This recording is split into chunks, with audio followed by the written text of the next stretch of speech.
Hello and welcome to Beyond the Big Six, and today we are talking about West Ham United and whether or not they could be in big trouble this season. And the new season is just a couple of weeks away at time of recording, and West Ham have been catching my eye for all the bad reasons, and I suppose they have actually been catching my eye for all the bad reasons since the start of last season when Julian Lopetegui came into the club, and then Graham Potter came in January and steered them, I suppose, to a very underwhelming end of the season, but they weren't in relegation trouble because of how poor the teams were at the bottom of the league. But West Ham had a really poor season last season. And this is a club that has been on a bit of a regression for a while. They have won just 15 of their last 57 Premier League games, and that suggests to me that there's problems that are systematically wrong within that football club right now, whether or not it's ownership, recruitment, management, whatever it is. There's something not quite going right at West Ham, considering the amount of money they've spent as well over that period of time.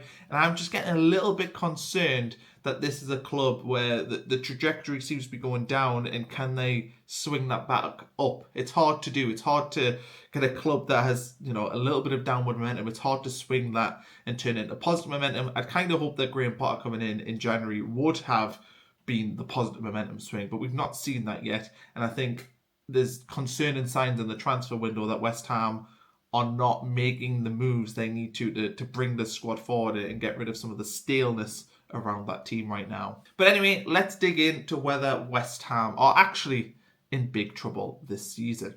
So firstly, let's talk about transfers. And I'm just going to read off the list here of the things they've done so far in the window. So Jean-Clair Todibo, his loan was made permanent from Nice. He had a pretty underwhelming first season at West Ham. So I don't know if that's £32 million well spent, but maybe he will adjust and have a positive pre-season and will come in and be sort of the player West Ham thought they were getting. But yeah, it's a lot of money for a player who didn't set the world alight last season.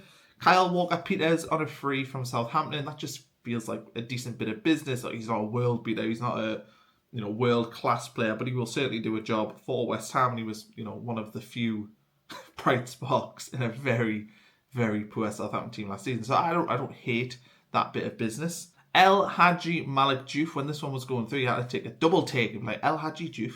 I remember him, Liverpool, Bolton, Sunderland, Blackburn, Rangers. That is a £90 million signing from Slavia Prague. He can play left back, he can play on the left wing as well.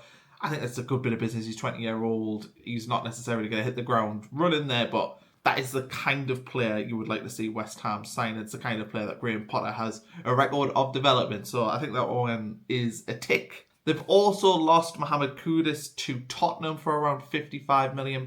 So, £55 million is a decent fee. But it is a significant blow losing a player of his quality, and have they replaced him yet in the window? I think you'd probably argue no. And they've also lost some free transfers, players who are out of contract, sort of deadwood around the team. Lucas Fabianski, I think, is the one that stuck out to me as being a significant name. But yeah, I think overall those players, it was probably time for them all to move on. So that's not really an issue either way. Other transfers, Lucas Paquetá has been linked with a move away. That'll be interesting to see whether or not that happens. It feels like he's often linked. I think right now, though, Paquetá's probably not as valuable as he maybe was 1 or 2 years ago when there was talk like £80 million for him. So I don't think West Ham will get anywhere near that, but it is interesting that he's been linked away. Heavily linked with a move to Callum Wilson. It looked like this was going through. It might go through by the time this video is uploaded, but Callum Wilson, an injury-prone striker, very good when fit, had a really poor season last season. But if West Ham can get 25 games out of him, and he'll probably score about 10 goals, that seems to be roughly the rate that he contributes at. So that's not a bad sign, and certainly West Ham, if Callum Wilson signed up front, he is a threat to score goals. On a free transfer, low risk. Not sure what sort of wages he'd command, but yeah, that's an interesting one. I don't think that's necessarily a massive cross, but I also don't think that's necessarily what West Ham fans are wanting, which is a veteran Premier League striker who is injury prone. Mads Hermansen linked from Leicester to replace Fabianski, so that'll be a goalkeeping replacement. He's worked with Kasper Ankergren, who is, I think, the new West Ham goalkeeper coach. So that's an interesting one, whether or not that happens. I do think West Ham certainly need to add depth. They've got Areola in there, who's a decent keeper. Maybe Hermansen's going to go in as number one, so I don't mind that.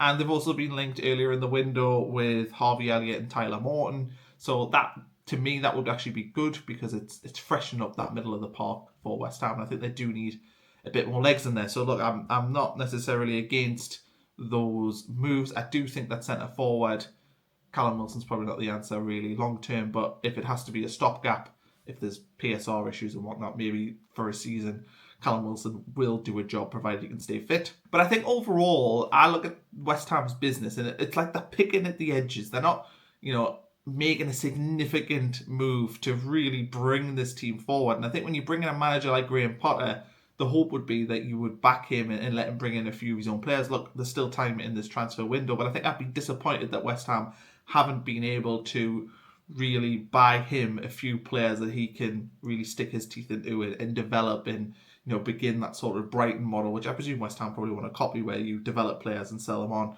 suppose like they did with Kudus. And massive question marks at centre forward. I've touched on it with Callum Wilson, but also right now they've only got Nicholas Füllkrug.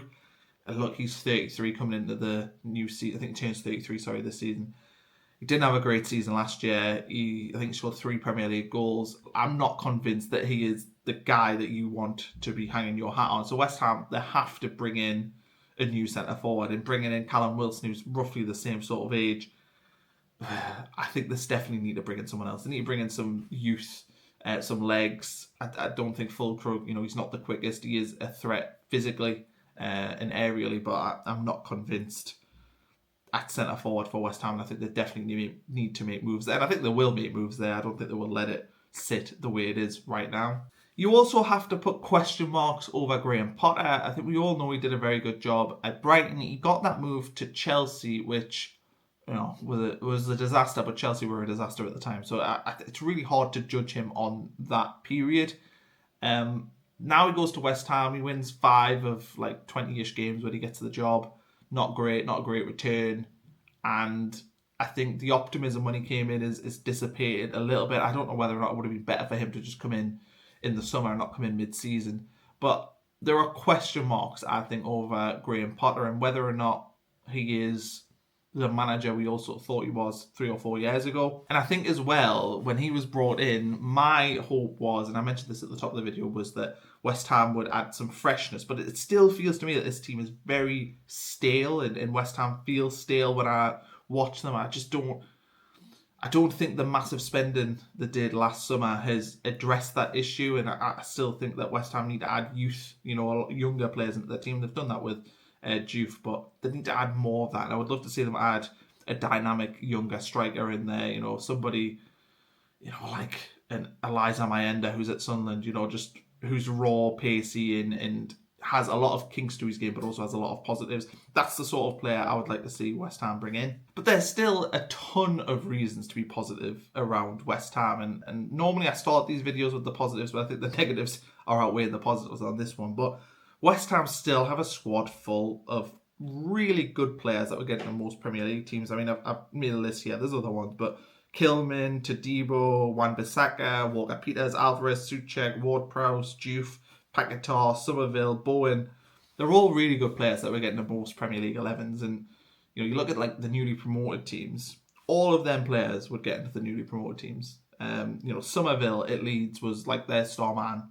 So to sit here and say there's question marks around this West Ham team, look, there is, and there's question marks around the manager, but fundamentally that team is full of internationals, full of just world-class players, and if they were able to add that striker position in there, which I think is the most needed position, apart from goalkeeper, I suppose, but they're able to bring in a dynamic forward who can, run the channels well, who has pace, who can be almost like what Miguel Antonio was, 5 or 6 years ago. I think West Ham have a really good chance of being pretty solid this season. I just right now look at them and think they just need to add that. They need to add a bit of an X factor to their team. But my actual view on this, I would probably reckon that West Ham probably won't be in significant relegation trouble, but I do think they will be in the bottom third of the table. I think they are a bottom 6 or 7 team in the Premier League, and I think that's the reality, and I think probably most West Ham fans would agree. Certainly when I go on West Ham fan websites, there isn't a lot of positivity around the club right now, but they've got a lot of experience in that team, and when you've got players like Jared Bowen and Thomas Souček, I just believe that they will find a way of getting this team, winning points. So I'm not massively concerned about West Ham, but I do envisage a world where if they start the season slowly, things could get a little bit hairy. They start with Sunderland away, and I think that's a really significant game because Sunderland will be licking their lips at that one. That's an ideal start for them, playing against,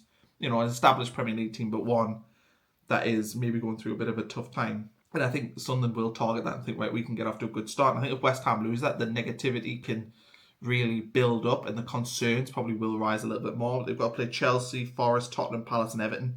I think it's an interesting start to the season, and I can see a world where certainly their first 4 games, if they don't get a win in there, I can see a world where the concerns start to rise and the pressure begins to sort of tell on the manager. But I think West Ham probably will be okay, but I certainly think there's question marks. Of the established 17 teams in the Premier League right now, I think Brentford look, considerably weak. They need to do things. But West Ham are maybe the next one where you do sort of think there needs to be some work done there. I just think there's a lot of staleness, and that's a word I've used a few times, but there's a lot of staleness going on at West Ham. But let me know what you think. I'll be interested to hear from West Ham fans. Maybe I've read the room totally wrong and they're feeling ambitious ahead of the new season.